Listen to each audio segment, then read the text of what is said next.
masker. Kalau nggak pakai masker, coba usahakan dulu.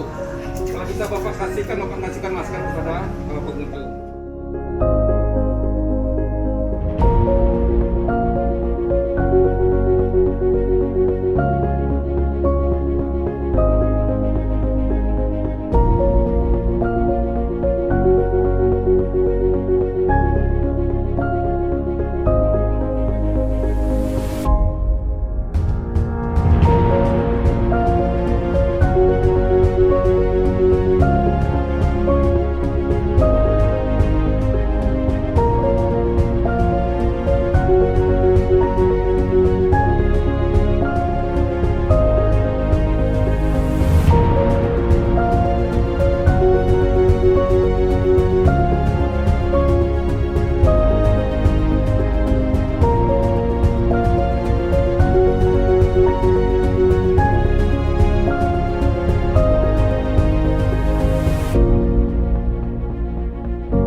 Lokasi yang disosialisasi di mana aja nih Pak?